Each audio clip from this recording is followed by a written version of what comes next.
All right, on passe ça. Alors, bienvenue tout le monde dans le podcast Humain d'exception. Encore une fois, j'ai une humaine d'exception avec moi. Euh, c'est une entrepreneur et aussi une coach, formatrice, mentor, auteur aussi. On va tout parler de ça, elle va tout nous partager ça aujourd'hui. Ses thématiques sont beaucoup le mindset. Elle se dit aussi créatrice de discipline. Elle a un concept, une phrase qui est vraiment formidable. Vous allez voir, c'est génial. Et ce sera assurément une entrevue humaine avec un humain d'exception. Mon nom est Benoît Laflamme et bienvenue dans le podcast. Tina Normand, bonjour, comment vas-tu? Je vais très bien. Bonjour Benoît. Merci beaucoup pour l'invitation. Bien, c'est un plaisir. Merci d'être là. Merci de prendre du temps. En commençant, pour casser la glace, question de casser la glace finalement. Parle-moi de toi, parle-moi de ton background. Qui est Tina Normand pour les gens qui peut-être ne te connaîtraient pas? À la question qui es-tu, je réponds tout le temps à la base, je suis une femme, une amie, une maman, humaine et imparfaite. Je suis une passionnée de plein air, de voyage et à la base de développement personnel, d'humain. Coach et mentor, j'éveille la puissance et la magie dans la vie des professionnels. Et comment? C'est tout simplement les coachant, les guidant, les inspirant à vraiment éveiller leur pleine puissance à travers une vie qui leur ressemble complètement, mais surtout une expérience de travail optimale qui respecte l'humain derrière pour leur permettre de demeurer passionnés en toute vitalité et sérénité. Dans le fond, pour être cette femme libre, heureuse et lumineuse. Puis mon expertise, comme tu l'as dit, c'est vraiment le développement de la discipline positive et le mindset. Et comment ça se passe? Bien, c'est vraiment... mon but, c'est vraiment de la faire sourire, la professionnelle, de la faire réfléchir et surtout d'éveiller sa conscience à travers un petit doux vaccin contre son diablotin. Qu'est-ce que je veux dire par là? C'est vraiment de poser... Oui, parce qu'excuse mon ignorance, mais c'est quoi un diablotin? C'est souvent soi-même, en fait. Okay. Ce petit diable envahisseur, son ego, ces petites voix saboteuses qui va souvent nous limiter. Donc, c'est vraiment de poser les bonnes questions envers mon client pour vraiment éveiller les bonnes stratégies efficaces qui vont aller à l'encontre, justement, de l'ego, de la voix saboteuse, les peurs paralysantes, ce que les autres pensent, la méconnaissance de soi aussi. Ça, il y en a beaucoup. On pense qu'on se connaît, hein, mais on réalise en faisant du coaching qu'on se connaît pas toujours. Puis, tu parles justement de puissance et tout ça. Ça veut dire quoi concrètement? Comment qu'on éveille? Ça, pas le comment, mais qu'est-ce que tu veux dire par ça? Bien, la puissance, en fait, c'est de se permettre d'être à travers toutes ces facettes parce que souvent, on est dans une société où on va comme jouer un rôle. On va être un dentiste, par exemple, alors qu'on est plus qu'un dentiste. On est peut-être aussi un artiste, quelqu'un qui chante, quelqu'un qui peint. On est un parent. Je vais me prendre en exemple. Longtemps, j'ai séparé deux professions, le milieu dentaire et le coaching, alors que je suis tout ça. Puis je suis maman aussi, je suis une passionnée des arts et spectacles, j'ai fait de la danse pendant longtemps. Donc, c'est de se permettre d'être à travers toutes ces facettes. Et c'est comme ça qu'on éveille sa puissance, en faisant le chemin de se connaître, mais de se permettre d'exister à travers toutes ces côtés, ces facettes, pour être encore plus puissant, justement. Puis ce qui éveille notre puissance aussi, c'est la vie, elle comporte des défis, des challenges, souvent qui peuvent être injustes, incohérents, qui nous amènent dans de la souffrance et de l'impuissance. Et c'est quand on fait une analyse de ça, bien, c'est possible de retrouver sa puissance à travers de l'impuissance, justement. Puis je pourrais en parler si tu veux plus tard, là, mais donc pour moi, c'est ça, éveiller sa puissance. Puis c'est de faire en sorte de créer un environnement qui est harmonieux. Tu sais, les domaines de vie, c'est le couple, la famille, le social, le travail et l'épanouissement personnel. Il y a souvent des gens qui vont dire « Ah, l'équilibre, ça existe-tu vraiment? » tu sais? Mais l'équilibre, tu sais, c'est... En fait, le funambule va travailler constamment à rester en équilibre sur son fil. Mais dans la vie, c'est la même chose. Tu sais, il n'y a jamais un équilibre parfait. Il y a des moments où ça va être extraordinaire dans notre couple, un peu moins dans le travail.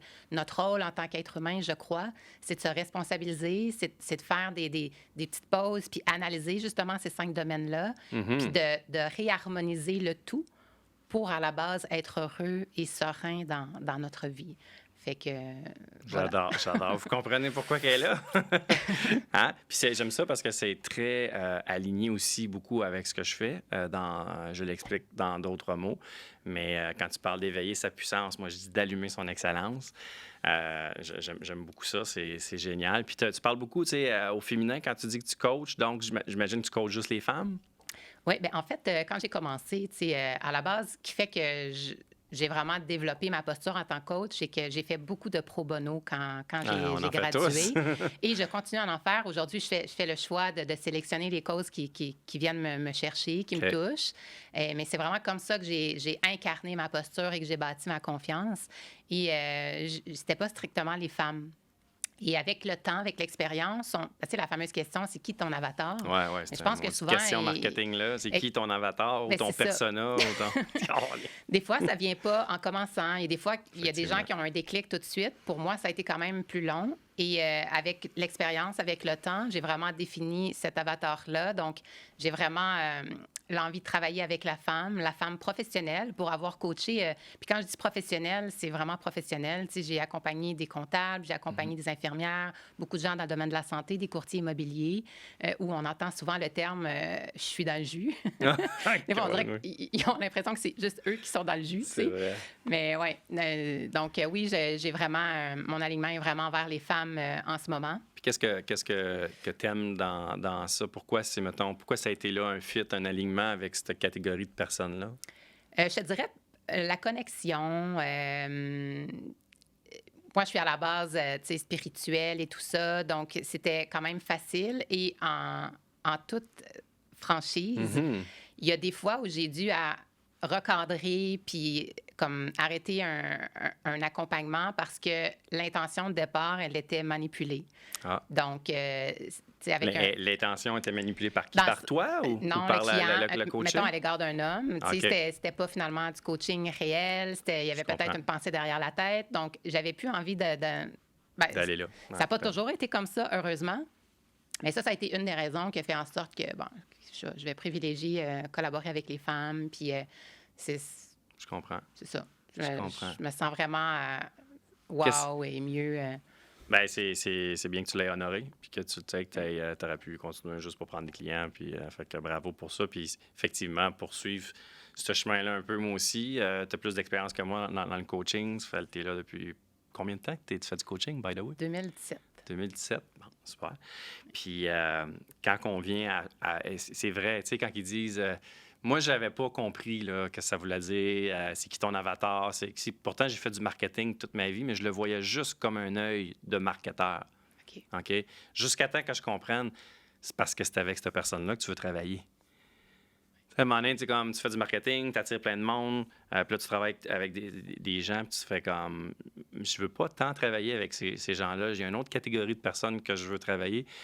C'est ça que ça sert, là, l'avatar. C'est de le cibler tout de suite. Fait que c'est pas quelque chose qu'on trouve dès le départ, comme tu as dit tantôt, Non. effectivement. Puis qu'est-ce qui te passionne le plus d'en faire ce travail-là de coach, des conférences aussi? Tu as même écrit, si je ne me trompe pas, 2 livres. Oui. Bravo pour ça, parce que ça aussi, c'est tout un accomplissement, écrire un livre. Merci. Bien, en fait... Qu'est-ce qui te passionne là-dedans? Bien, en fait, à la base, je pense que j'incarne vraiment ce rôle-là de coach. J'aime enseigner, j'aime partager mes connaissances, mon expérience, dans le but de faire de ce monde un monde meilleur. Et tu sais, t'en parles, humain d'exception. Puis pour moi, je pense être humain d'exception, c'est justement être dans cette dynamique-là de partage. De garder tout ça pour soi, je pense que c'est égoïste. Totalement d'accord. Totalement d'accord. C'est vraiment ce qui me passionne et ça vibre en dedans de moi. C'est viscéral, en fait. J'en ai eu des moments de pause et c'est viscéral, ça revient tout le temps. C'est comme un appel hein, qu'on a en dedans. C'est dur à expliquer. Puis j'imagine que tu as dû avoir de la misère un peu à l'expliquer à tes proches, à ton monde autour de toi, parce que ça fait depuis... Tu sais, toi, tu étais dans le domaine dentaire, si je ne me trompe pas. Oui, j'y suis encore à temps partiel. Fait que tu coaches, dans le fond, des professionnels parce que peut-être que tu te reconnais aussi à travers tes clientes. Mais c'est clairement ça, en fait. Tu sais, ça fait 24 ans que je suis dans le milieu de la santé dentaire. Okay. Et il y a eu une période où j'étais plus passionnée, justement. J'étais vraiment sur le bord de l'épuisement et tout ça. Puis je suis sortie. Et par la suite, un collègue avait vraiment besoin de renfort et tout ça, puis je l'ai dépanné. Puis là, encore et encore, ça faisait 2-3 fois qu'il me demandait. Puis là, il dit, écoute, Tina, on a besoin, tu sais, pourquoi tu ne joins pas notre équipe? J'étais comme, non, non, non, pour moi, c'est terminé, puis tout ça. Puis il dit, écoute, qu'est-ce que ça te prendrait pour être heureuse? Oh, Et bonne cette question, ça. question-là m'a fait réfléchir. Et je remercie la vie pour cette fabuleuse question-là parce que ça m'a permis de prendre conscience que j'étais passionnée par la profession. C'était certains éléments de l'environnement qui faisaient en sorte que j'étais fatiguée puis tout ça. Donc, j'ai réfléchi à ce que je voulais. Je l'ai partagé. On m'a offert plus que ce que je souhaitais. Donc, je suis retournée. Tant mieux. Aujourd'hui, ça fait 5 ans que je suis avec mes deux passions, en fait, le coaching puis le milieu dentaire. Est-ce que ce sera ça demain? Je ne le sais pas. J'aime pas me projeter à la fameuse question où te vois-tu dans 5 ans? Parce que plus je vieillis, plus je suis dans ici, le moment présent. Et j'ai défait la croyance que c'est pas parce que tu étudies dans un métier que ça va être nécessairement pour la vie. Tu sais, le bonheur, là, c'est de ressentir réellement qu'on contribue. Et ça se peut qu'à un moment donné, tu sens que tu as fait le tour. Puis c'est pas parce que tu as étudié comme dentiste que tu vas faire ça toute ta vie. Puis je pense qu'il est là le message important, c'est quand tu le sens dans toi que tu as fait le tour, que tu contribues plus, c'est temps de passer à autre chose. Et justement, de partir la tête haute. De ne pas partir la tête basse puis de se forcer, de s'entêter à rester dans un environnement parce qu'on croit, puis on était beaucoup dans ça, dans notre société. Tu sais, tu as étudié là-dedans, mais c'est pour la vie. Ah, exact, Donc, exact. est-ce que je vais être heureuse encore dans le milieu dentaire et le coaching demain matin? Je ne le sais pas. Pour l'instant, j'ai mon harmonie avec les deux. Je tripe, puis mes deux professions s'amalgament ensemble. J'ai forgé ma posture de coach dans le milieu dentaire. C'est la même chose. Quand je l'explique, les gens font « wow ». Tu sais, je travaille avec la confidentialité. Il y a vraiment... C'est pas un plan d'action, c'est un plan de traitement. Gestion d'émotions. Combien de personnes n'aiment pas aller voir le dentiste? C'est fou. Donc, c'est tellement pareil. Puis aujourd'hui, toutes mes compétences, mes acquis en coaching me servent énormément dans le milieu dentaire. Là, les clients adorent. Un aide l'autre. Oui. C'est sûr. Puis, ça me complète le coaching parce que dans le milieu dentaire, on ne peut pas parler beaucoup parce que plus le client parle, plus je suis en retard. Fait que je me rattrape à travers fait que là, le tu te coaching. rattrapes, c'est toi qui parles. Exact. J'adore.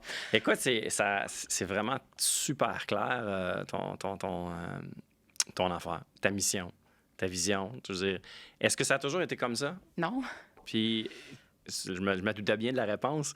Et parle-moi un peu de... Tu sais, c'était comment avant, puis là, maintenant, c'est très clair. Mais tu sais, ça a été quoi, comme, mettons, le déclic, l'élément déclencheur ou tournant qui t'a fait, en fait passer de l'autre côté? Avec plaisir. Encore une fois, je remercie la vie. C'est que j'ai fait une formation en tant que professeur de méditation. Donc, je suis maintenant certifiée. Okay. Et mon Dieu, que ça a été à la base un cadeau pour moi-même. Moi qui est de nature performante, perfectionniste. Ah ouais?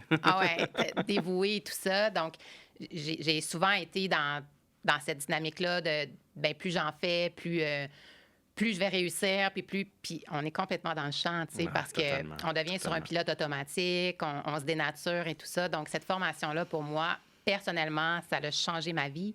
Et j'ai appris à créer de l'espace. Puis je pourrais partager cette force-là un peu plus tard. Mm-hmm. Donc, c'est vraiment à travers cette formation-là, j'ai eu un déclic, une prise de conscience qui s'est faite. Tu sais, d'abord, quand on médite, c'est que notre conscient rencontre notre inconscient. Effectivement. Et c'est comme ça qu'on est dans un silence, puis qu'on apprend à écouter les messages, à écouter ce que notre âme a réellement besoin dans cette pause-là, dans cet espace-là qu'on crée pour soi. Et le déclic s'est fait. Je me suis dit, mon Dieu, j'ai tout le temps séparé mes deux professions, le milieu dentaire et le coaching. Mm-hmm. Pourquoi? Parce que je suis tout ça. Je suis passionnée pour les deux, mais je les séparais. Puis je me souviens qu'en début de pratique, Linda Valade, qui est une experte en synergologie, m'avait dit, Tina, pourquoi tu n'amalgames pas les deux? Tu sais, puis j'étais comme, non. Puis il y en a plusieurs là, qui me l'avaient dit, mais je le voyais pas, je le sentais pas à ce moment-là, parce que je n'étais pas rendue là. Puis qu'est-ce qui a fait que tout d'un coup, là, tu l'as vu? C'est juste par la méditation ou il t'est arrivé à travers quelque la méditation, chose? Puis parce que je me souviens d'avoir entendu des jugements dire, bon, c'est ça, elle retourne dans ses vieilles pantoufles, question de confort, ou peut-être que dans sa pratique, ça fonctionne pas, alors que c'est complètement faux. Puis moi, je le sais parce que je suis tellement épanouie et heureuse avec les deux.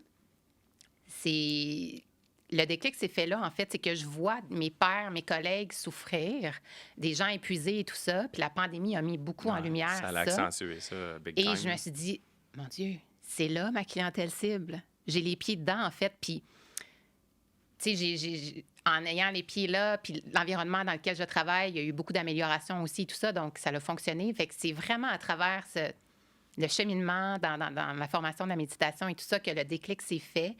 Puis à travers ça, j'avais fait une retraite de silence. Puis ça, c'est fabuleux. Là. Je croyais pas être capable de faire ça. Bon, Écoute, j'en ai entendu parler, j'ai même des gens que je connais, des connaissances qui ont fait ça. T'es genre 11 jours, 14 jours, je sais pas combien de temps que tu parles pas. Là. Il y a comme. oui, Vipassana, par exemple. Et, C'est ouais. ça, c'est celle-là. C'est mongol, ça. Ben, c'est pas le bon mot, là, dans le sens que c'est intense. Puis, mais ça doit tellement t'apporter des réponses incroyables parce que tu te connectes à toi, là, comme il n'y a aucune autre façon que tu peux être le plus connecté à toi-même que dans le silence. Là. Tout à fait. Moi, j'ai pas fait Vipassana encore. Ça fait partie de ma bucket list. Puis, tu sais, même au début, je croyais pas être capable de faire plusieurs journées. Et je l'ai fait de façon aisée, à ma grande surprise. Et oui, il y a vraiment des prises de conscience, des cadeaux qui viennent vers nous, justement, quand on se permet ça. Tu sais, on est beaucoup dans le brouhaha, puis ça crée un brouillard dans notre tête et tout ça. Donc, les moments de silence, mais tu sais, c'est d'y aller graduellement, là.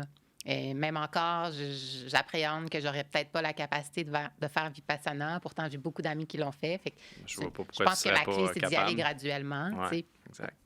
Mais ouais, c'est vraiment à travers cette formation-là que le déclic s'est fait. Puis pourtant, aujourd'hui, je me dis, c'est tellement évident, tu sais. Puis je sais de quoi je parle parce que j'ai eu les pieds dedans, j'ai encore les pieds dedans et ça fonctionne maintenant avec ma façon de voir les choses, avec ce que je mets en place. Donc, c'est très inspirant et cohérent, justement, quand tu incarnes les chaussures, si tu veux. Ben, écoute, je suis totalement d'accord avec toi. Puis tu peux incarner les chaussures, même si t'as juste une chaussure. Excuse-moi, fallait que je la fasse. Elle est bonne. T'as bien raison.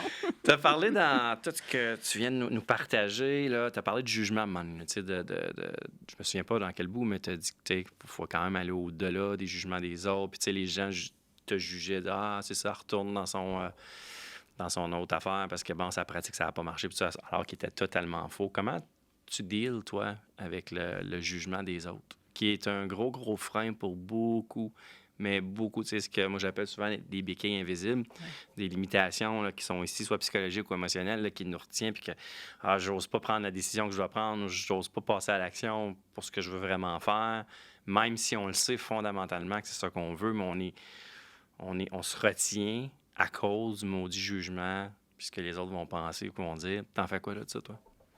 Bien, je dirais, tu sais, ça reste encore un défi aujourd'hui. Je pense que c'est un gros élément, le regard, le jugement des autres. C'est d'apprendre à maîtriser cet inconfort-là, cette gestion-là émotionnelle que ça peut venir créer. Puis, tu sais, j'ai lu un livre qui a transformé ma vie, c'est Avoir le courage de ne pas être aimé, où on aborde vraiment la philosophie de Adler, qui vient vraiment chambranler ce qu'on a l'habitude, ce qu'on a entendu et tout ça. Ça doit, ouais. Ce que ça veut dire, avoir le courage de ne pas être aimé, en fait, c'est que le bonheur, je l'ai dit tantôt, c'était de ressentir réellement qu'on contribue dans ce monde. Et la liberté, c'est ça, avoir le courage de ne pas être aimé, ce qui veut dire oser être soi malgré le regard et le jugement des autres.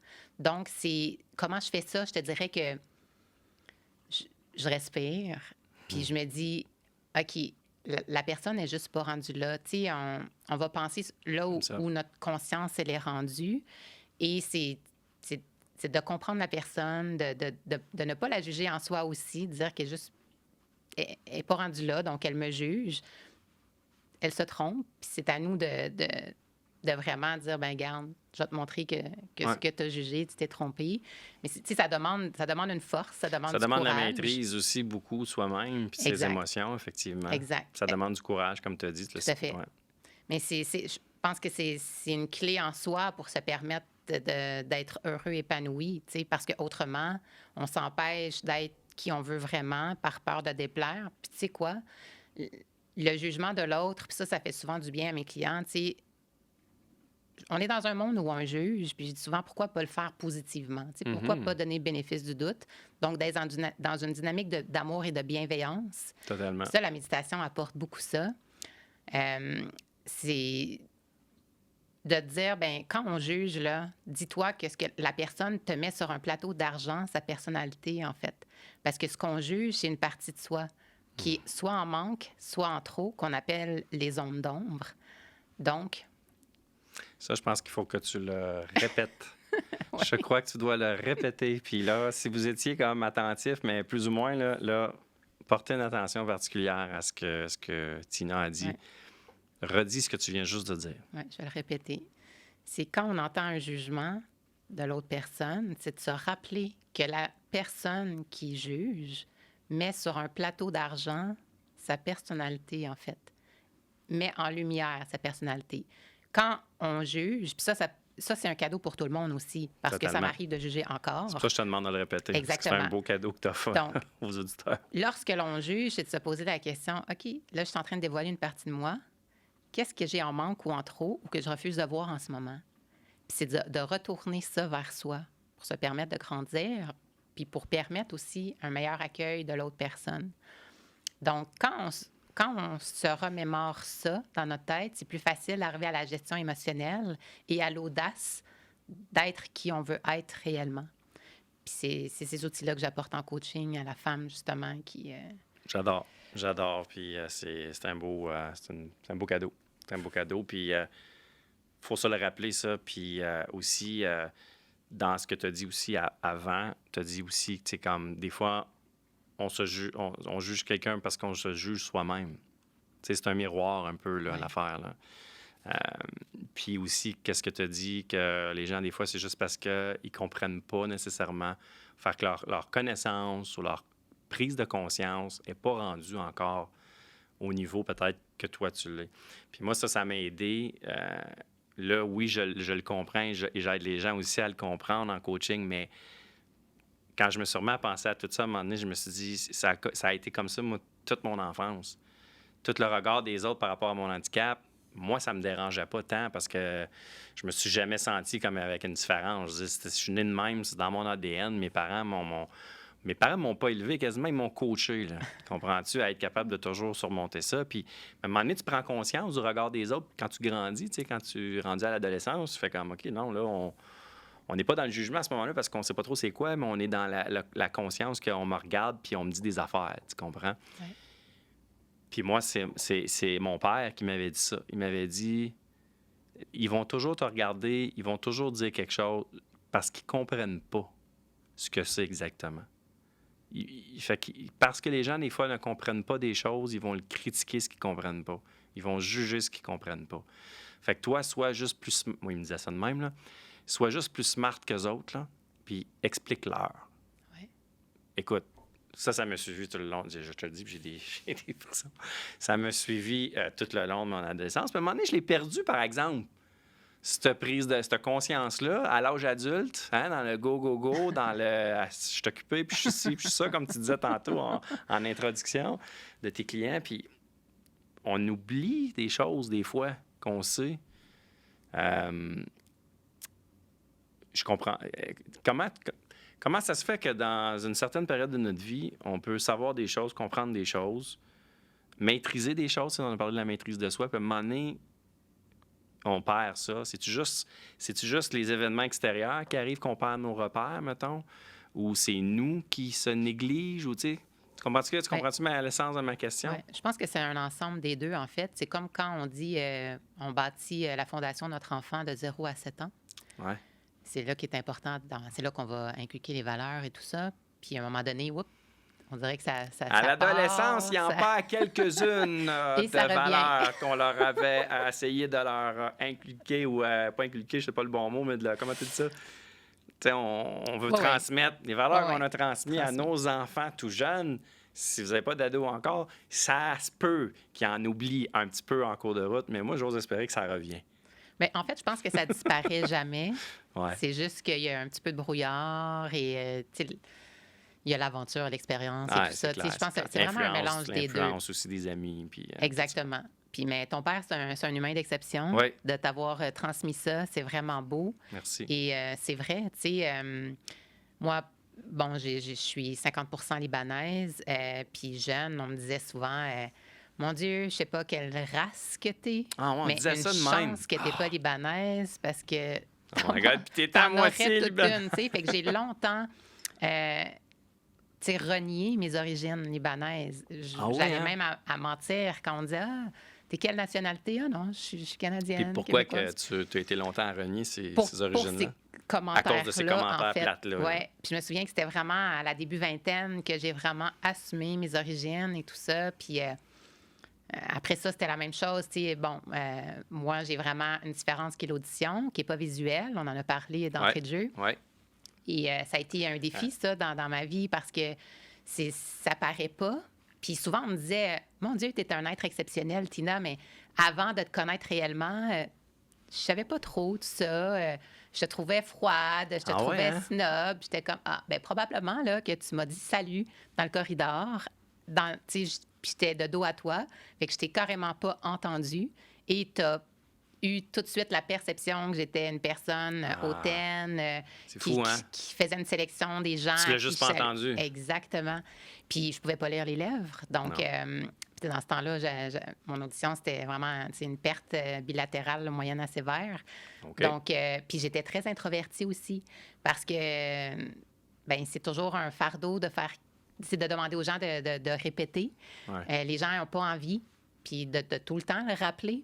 Donc, à un moment donné, on fait juste se retirer de la conversation. Je me souviens, à un moment donné, je travaillais, puis la table n'était pas grande. On était 6 personnes, puis je manquais des bouts qui faisaient en sorte que souvent, je comprenais l'histoire complètement à l'opposé parce que j'entends pas le nœud, par exemple. Donc, à un moment donné, tu fais juste être dans ta bulle, puis tu te retires un peu parce que...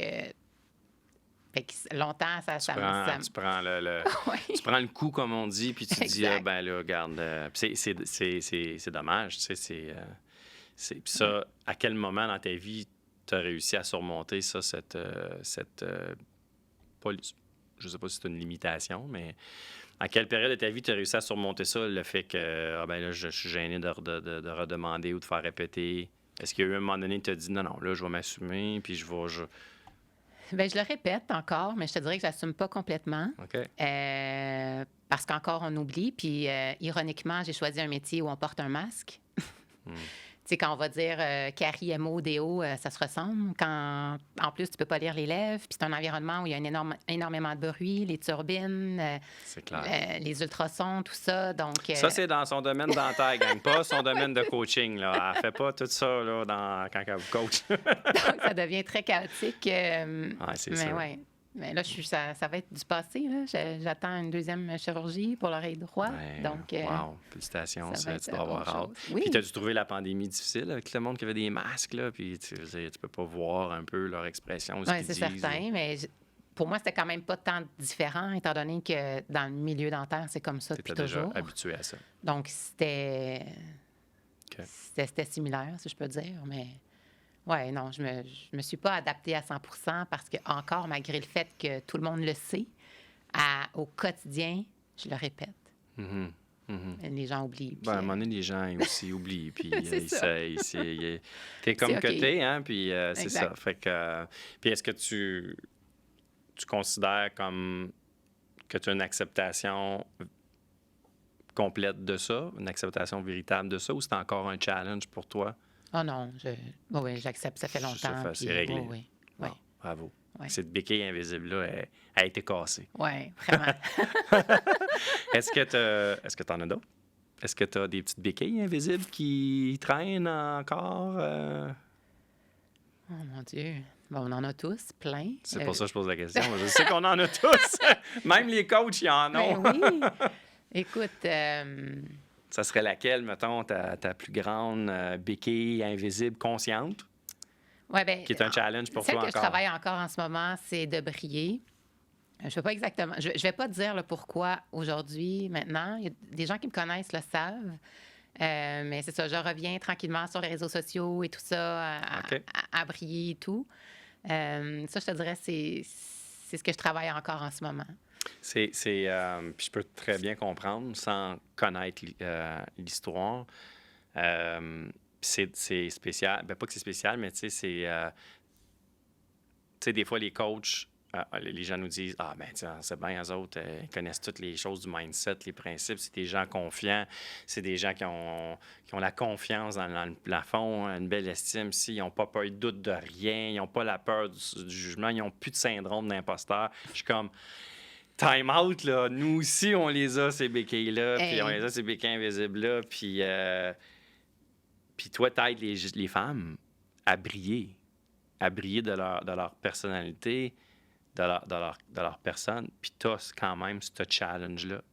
Bien, c'est bien ce que tu soulèves. Et je te dirais que quand on est un accompagnant, là, toi, moi, peu importe le titre, on peut frapper 2 murs.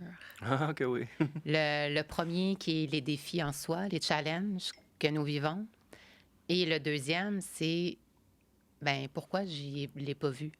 Moi, j'ai ces outils-là. Pourquoi j'ai pas pris conscience et tout ça? Moi, ça m'arrive à moi, tu sais, comme je suis supposé de savoir ça, moi. Bien, puis c'est pour ça qu'on frappe 2 murs, parce qu'on tombe dans le terrain glissant de on ne s'autorise plus à être humain et vulnérable.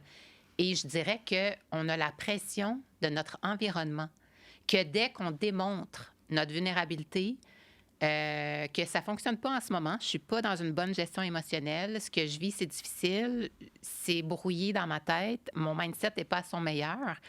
Mais moi, ce que je ressens, c'est beaucoup plus du jugement. Parce que, ben voyons, toi, la coach, ou voyons, toi, le... Puis c'est très bien que tu soulèves ça aujourd'hui. Merci, parce que on est des humains comme tout le monde. Ah, totalement, totalement. Le rétablissement peut être peut-être plus rapide parce qu'on a des outils puis on revient au galop rapidement. Ouais. Pour ma part, tu sais, avant, ça aurait pu être des mois, des semaines. Pour maintenant, tu sais, ça peut, en quelques minutes, quelques heures, je peux switcher, tu sais. Mais par contre, on est des humains vulnérables avec des émotions. Je dis tout le temps, c'est pas parce que tu es un dentiste que tu peux pas avoir de fracture dentaire et de carie. C'est pas parce que tu es un médecin que tu es à l'abri des signes et symptômes et maladies. Même chose qu'un C'est pas que parce que tu es un cardiologue que tu feras pas une attaque de cœur. Là. Exact. Donc, c'est un bon point. Merci de le soulever parce que ben, on reste des humains derrière ça. Puis ce qui fait qu'on est des humains d'exception, c'est qu'on le dit. Ouais. On partage nos acquis, mais on partage aussi notre vulnérabilité, notre exact, histoire. C'est ça que j'allais dire. Je pense que moi, en tout cas, je parle pour moi, à partir du moment où j'ai accepté, c'est une acceptation qu'il faut faire, j'ai accepté que j'aurais des bouts comme... C'est pas parce que je connais les principes, c'est pas parce que j'ai étudié là-dedans, c'est pas parce que j'aide des gens continuellement à surmonter ces choses-là, puis à apprendre à vivre avec ça, puis à apprendre à les gérer, que ça m'arrivera pas encore. Puis ce que j'ai accepté, par contre, c'est justement que ça m'arrive, puis que je suis pas un super-héros, je suis juste un humain, et que justement d'être vulnérable lorsque ça m'arrive, puis de ne pas avoir peur d'en parler, même publiquement, de le dire. J'ai même fait des vidéos à un moment donné, comme je parlais de mon burn-out, je revenais là-dessus, mais même il y a eu des moments où, écoute, je vous le dis, là, cette semaine, ça va pas bien. Je fais le pas, je suis...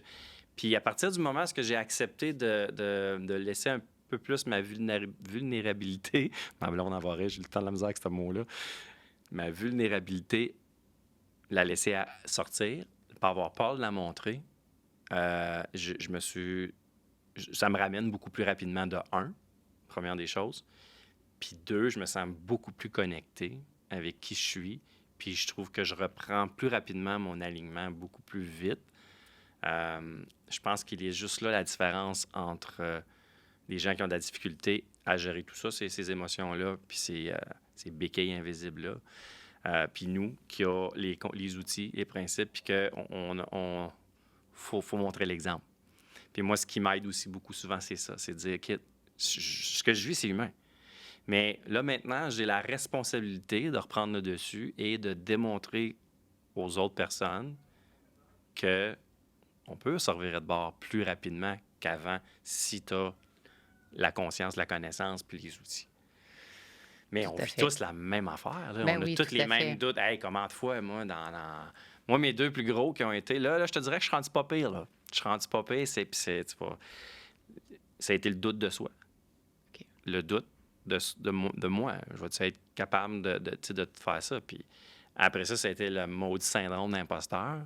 Hey, je suis qui, moi, pour me mettre à parler de ça, puis à faire du développement personnel, à aider des gens, à coacher, à venir sur une scène, puis partager ma philosophie, mes principes à moi, puis mon parcours, puis mes défis, puis comment je me relève de ça. Je sais pas si toi tu l'as vécu, moi ça a été 2. Là, je te dirais que je suis rendu, je suis rendu pas pire. Mais tout ça pour dire que ça revient. Ça peut revenir pour tout le monde. Puis j'en ai parlé avec d'autres conférenciers, d'autres coachs, des gens qui ont tu sais, tu sais, qui ont fait des grandes scènes, puis ils font des conférences internationales, puis ils ont des centaines, même des milliers de coachs, de clients et tout ça. Même affaire. Il y a des bouts dans leur année ou dans leur vie où à un moment donné, que, pouf, ils frappent des petits murs, comme tu as si bien dit. Rappelle-nous les 2 murs que tu as dit tantôt. Oui, bien, le premier, c'est nos défis, nos challenges Oui, c'est ça, faire face à... que la vie comporte. Puis le deuxième, c'est ça, c'est quand tu es un accompagnant, c'est bien, pourquoi je ne l'ai pas vu Ouais, avant? pourquoi je l'ai pas vu? Pourquoi Je j'en ai pense pas que pris je pense que c'est conscience? celle-là qu'on frappe le plus. Ben oui, pourquoi je ne l'ai pas vu, mais Pourquoi je aussi l'ai pas par vu? le regard de l'autre. Ben voyons, toi, la coach, tu sais, Ouais. pour le vivre des fois, de sentir ce jugement-là qui est moins bienveillant, de dire, ben voyons donc, hein, Ouais. petit mindset, va méditer, tu sais. On dirait que tu ressens pas cette compassion-là de l'autre personne. Ouais. Puis pourtant, tu sais, tout bon coach a intérêt à être Avoir un coach. coaché parce que Totalement. quand tu es l'acteur, là, dans la scène, là, tu vois pas toute la mise en scène parce que tu es dedans. Tu pas comme le spectateur qui voit tout le big picture. Donc, peu importe ton titre, encore une fois, tu as intérêt à être accompagné pour amener une prise de conscience parce qu'on ne change pas ce dont on n'a pas conscience. Non, on peut pas. Et On peut pas toute changer les choses qu'on n'a seule- pas conscience. Puis souvent, on est juste comme Ben, trop c'est ça. le nez collé, puis Exactement. on n'est plus objectif, puis on n'est plus capable de prendre la hauteur. Le coach, il est là pour ça. Là. Il est là Oui. pour t'aider à faire ça. Tout à fait. Puis quand, en tant qu'accompagnant, ben, en tout cas, moi, ma clé depuis longtemps, c'est que j'ai cette facilité-là à quand même être vulnérable et à partager comment je me sens. Pour longtemps avoir comme, tu sais, m'être isolée, puis à ne pas avoir osé de parler de ce que je vis parce que je suis de nature optimiste et positive. Donc, tout le temps le ressentiment de ternir la vie des gens en racontant mes défis, les choses un peu plus Ah ouais. sombres. Alors qu'on me disait tout le temps, ben non, tu sais, c'est inspirant, ça permet à l'autre, ça l'ouvre la porte à l'autre de partager ses trucs et on se rend compte qu'on n'est pas seul, mais c'est surtout que c'est une forme de thérapie, tu sais, en nommant comment on se sent, puis les choses, tout de suite, en tout cas pour moi, avec l'expérience, le mode gestion, option, solution, création est tout de suite allumé.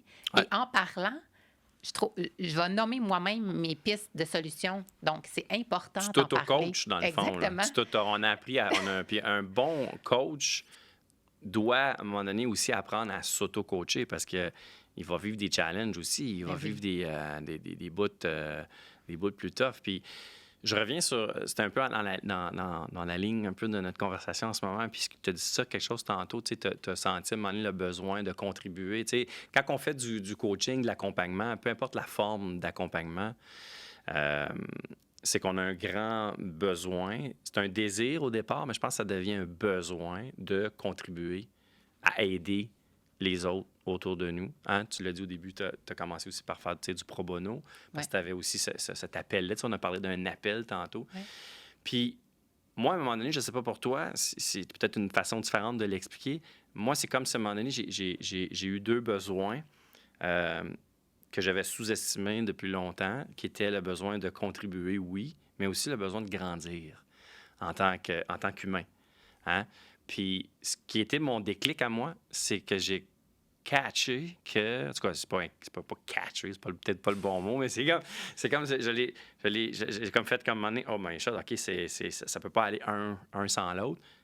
Plus tu contribues, plus tu grandis. Plus tu grandis, plus tu contribues encore plus. Plus tu contribues plus tu grandis encore plus. C'est à l'infini. C'est à l'infini. C'est exponentiel. Puis on peut faire ça de plein de façons. On n'est pas obligé d'être des conférenciers, des créateurs de contenu ou des podcasters ou des auteurs ou des coachs pour faire ça. On a tous une manière, on peut tous trouver une façon. Oui. Puis c'est un peu ça aussi de l'humain d'exception, c'est de trouver sa façon à soi d'être exceptionnel puis de faire son impact d'exception. Mais je pense que la clé est trouve dans quoi tu as le goût de contribuer puis qu'est-ce qui va te faire grandir en même temps. Puis plus tu vas en faire un, l'autre va suivre.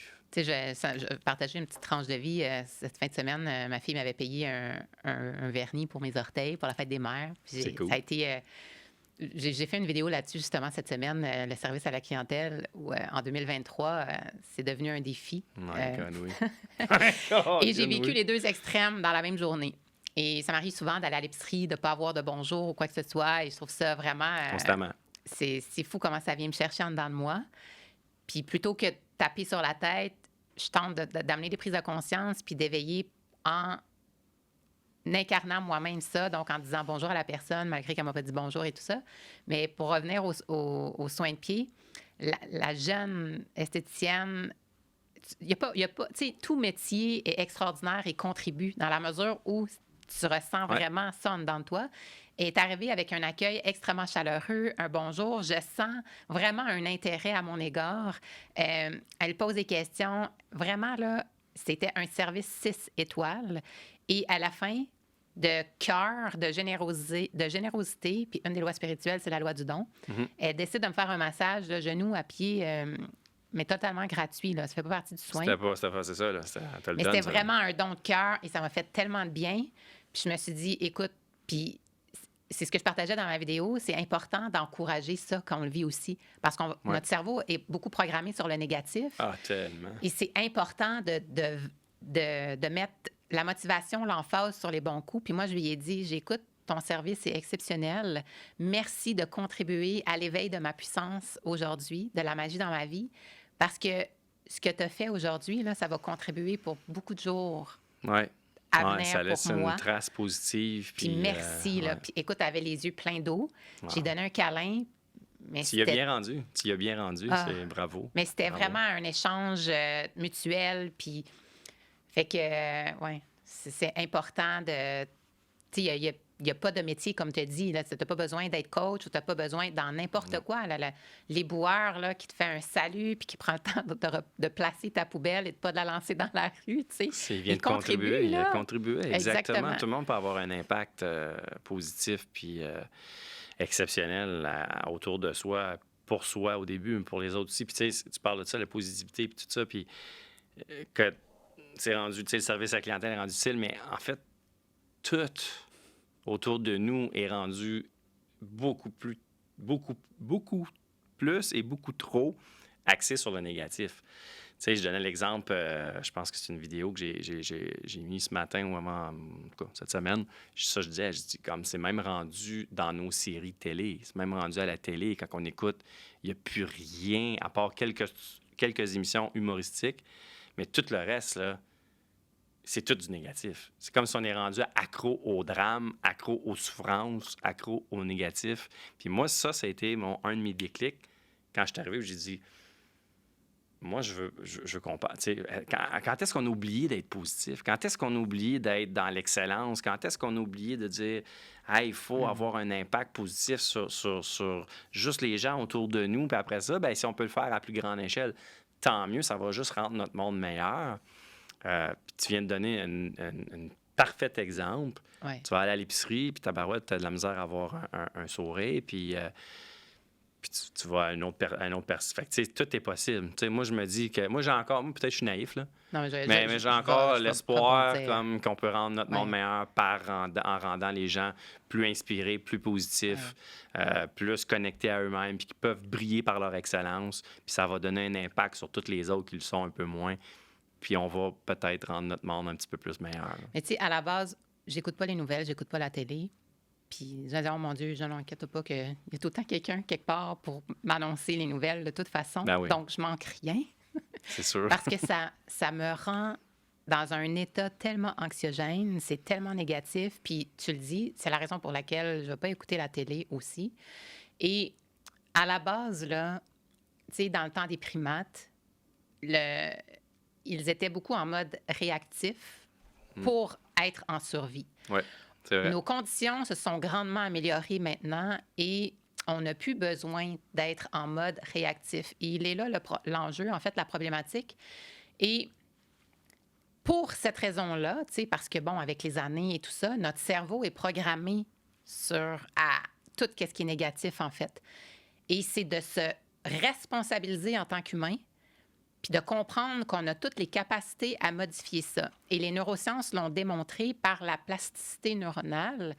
Ce qui veut dire, c'est qu'on peut modifier nos autoroutes neuronales en modifiant nos pensées, nos émotions en ce sens, etc. Mais ça demande une discipline positive qui est de la rigueur, c'est là qu'il y a qui est de la constance. C'est là qu'embarque la discipline positive que tu disais dans ta présentation. Puis, ce qui est important de comprendre, c'est que c'est pas naturel de focaliser sur le positif. Donc, ça demande une responsabilité et de la rigueur. Ouais. Et c'est ce que j'enseigne, la discipline. Et en tant que conférencière, je prends plaisir à démystifier le mot discipline, qui, comme le mot dentiste, vient créer un inconfort dans le ventre. Mais quand tu y penses, là, la discipline, elle est le pont entre ton rêve et sa réalisation. C'est vrai, c'est raison, ça, la discipline. Raison. Mais on le voit tellement comme étant quelque chose de lourd, de difficile, de pas le fun, que ça goûte pas bon, la discipline. Parce qu'on a associé une émotion désagréable à celle-ci qui est manière stricte, manque de liberté.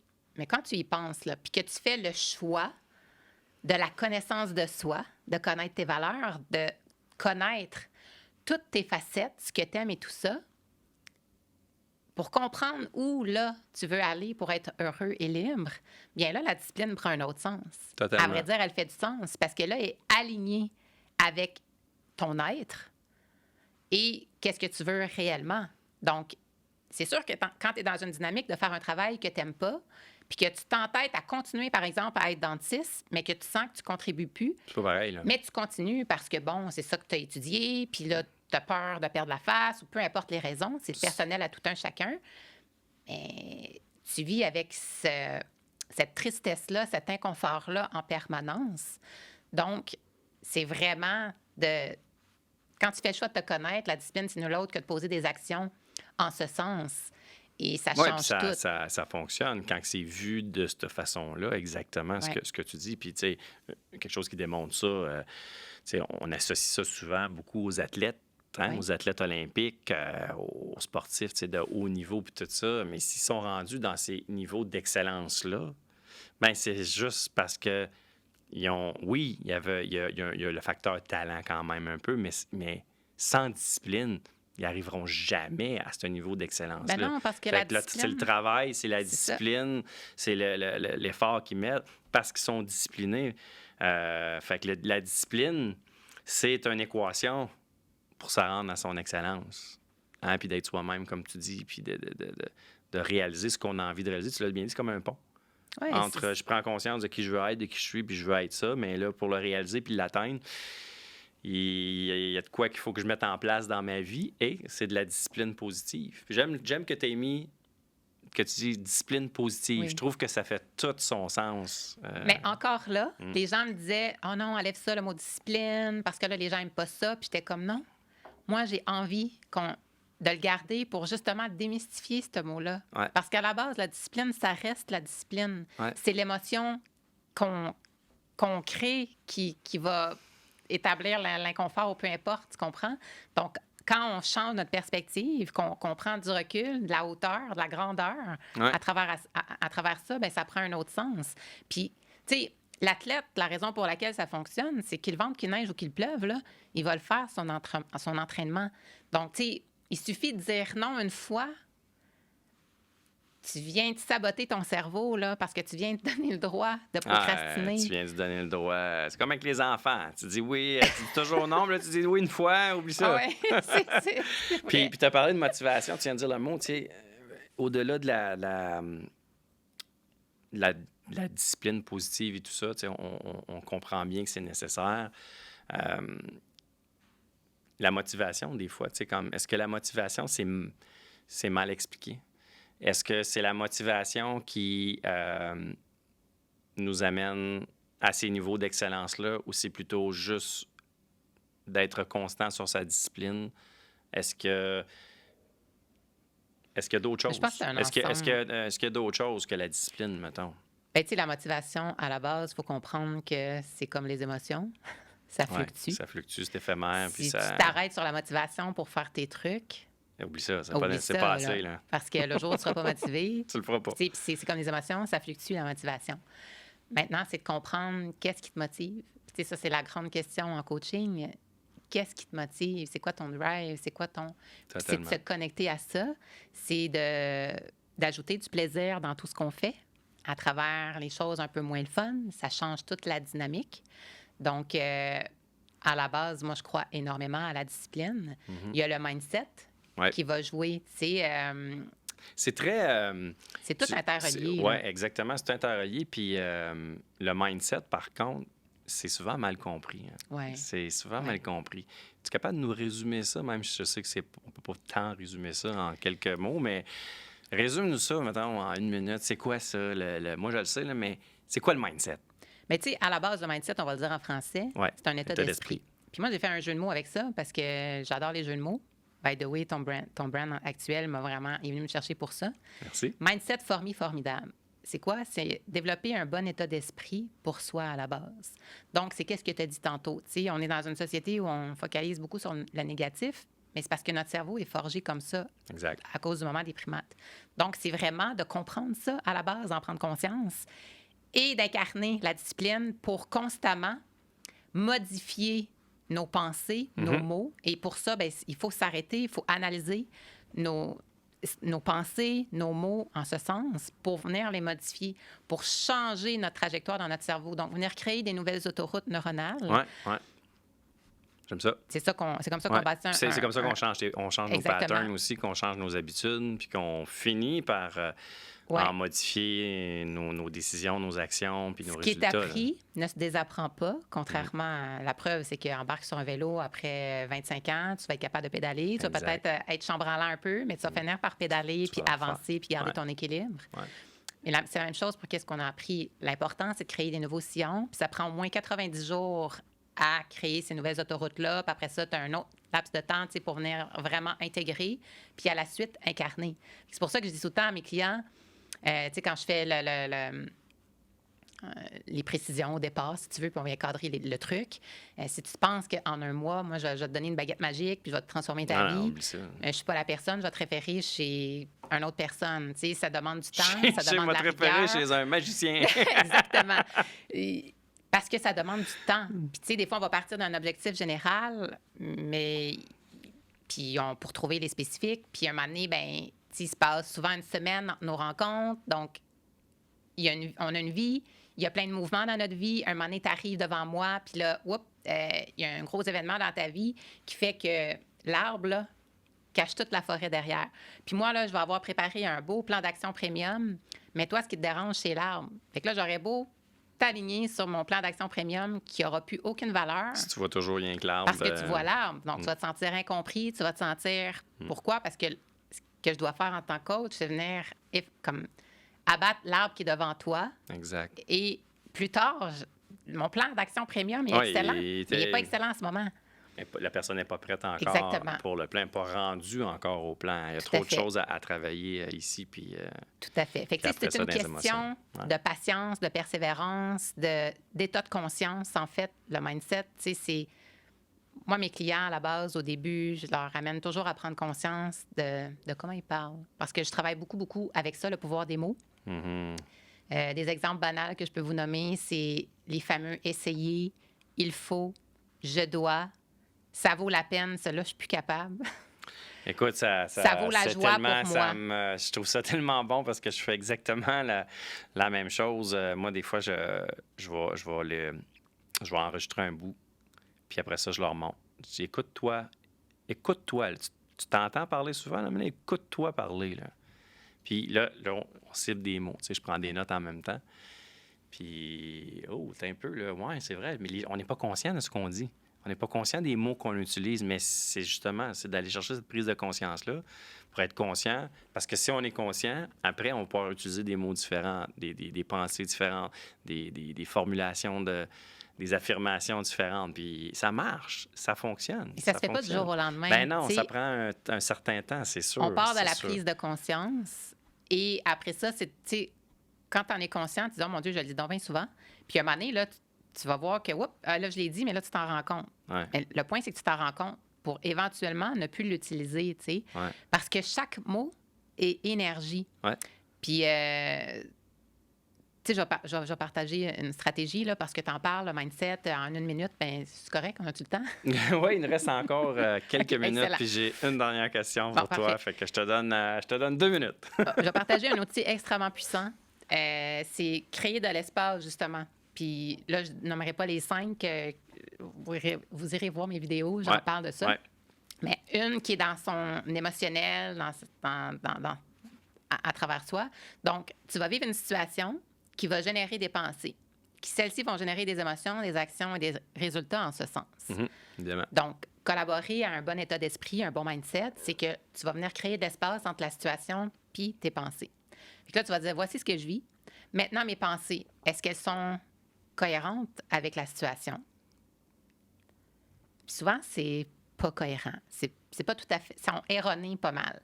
Après ça, c'est de dire, ben OK, la façon que mes pensées, là, par rapport à cette situation-là, est-ce qu'elles me tirent vers le haut ou elles me tirent vers le bas? Est-ce positif ou négatif? Exactement. Parce que ça a un impact sur mes émotions, sur mes Exact. actions, mes résultats. Dans la mesure où tu prends conscience que ça te tire vers le bas, que c'est erroné, ton rôle en tant qu'humain d'exception, c'est de te responsabiliser puis de dire, OK, maintenant, je vais modifier celle-ci de façon à ce que ça m'élève, que je vois juste, pour que je puisse transformer mes émotions en ce sens, avoir des actions cohérentes avec ce que je veux, puis les résultats en ce sens. Oui, exactement. Donc, si on peut garder ça en tête, situation, pensée, émotion, action, de créer de l'espace vraiment entre Juste ça, ça peut aider plein de gens parce que c'est la base. C'est la base du puis c'est d'être cohérent dans tout ça. Hein. Si on arrive à être cohérent dans nos pensées, nos paroles, nos actions, nos décisions, puis que tout ça reste cohérent, mais aussi positif, comme tu l'as si bien dit, my God, il y a des choses qui se passent après, là, comme faites confiance au processus, là. Je vous dis que ça fonctionne. Dernière question pour toi. Tu en as parlé un petit peu au début, mais j'aimerais ça que tu mets pas que tu élabores, mais que tu me dises, en tes mots, c'est quoi pour toi un humain d'exception? Écoute, un humain d'exception, pour moi, à la base, là, celui qui va inspirer, avoir de l'influence puis de l'impact, c'est celui qui incarne son enseignement. C'est le dentiste là, qui dit de faire la soie dentaire puis qui a un sourire piano va avoir beaucoup moins d'impact. Ouais. Donc, d'incarner son enseignement et de partager avec autrui ses connaissances, son expérience, sa vulnérabilité, son authenticité, parce qu'on est toutes wow, on est toutes exceptionnelles. Donc, c'est vraiment je te dirais, d'être dans une intention de contribution, de ne pas garder pour soi ça, parce que c'est ce qui va faire en sorte qu'on va vivre dans un monde meilleur, on va collaborer à avoir encore plus d'humains d'exception autour de nous. Fait que je te dirais que c'est pas mal ça. Oui, c'est très bien. C'est une très belle définition. Puis tout le monde peut être un humain d'exception. Des fois, ça nous prend un petit coup de main, par exemple.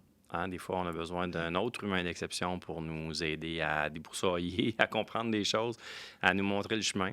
C'est à ça que ça sert, le coaching. C'est exactement à ça que ça sert, le coaching. Si on veut connecter avec toi, ton univers à toi, Tina, c'est où? Site web? Je suis médias présente sociaux? www.tinanormand.com. Vous allez avoir tous les accès à ce niveau-là. info@commercial-tinanormand.com. Mais je suis présente partout. Et ce qui s'en vient, bien, j'ai une formation en ligne déjà, et si la discipline était votre coach, mais je travaille sur une autre, là, alignée et puissante. Et j'ai de la disponibilité pour coaching one by one, et il y a plein de nouveautés qui s'en viennent. Moi aussi, en passant! Hey, ben merci Tina de t'être prêtée au jeu du podcast Humain d'exception. Je sais que tu le sais déjà, mais t'en es une humaine d'exception. Ça a été un plaisir d'échanger. J'aurais continué ça pendant 1 heure encore avec toi. J'espère d'avoir la chance aussi, peut-être un jour, de partager peut-être la scène sur une conférence, moi puis toi, Oui, puis avec d'autres plaisir. plein d'humains d'exception. Oui. Ça serait extraordinaire. Lançons ça dans l'univers, puis travaillons dans ce sens-là à un moment donné. Merci beaucoup d'avoir été là et merci à vous tous d'avoir écouté cet épisode du podcast Humains d'exception. À très bientôt pour un autre épisode. Bye bye.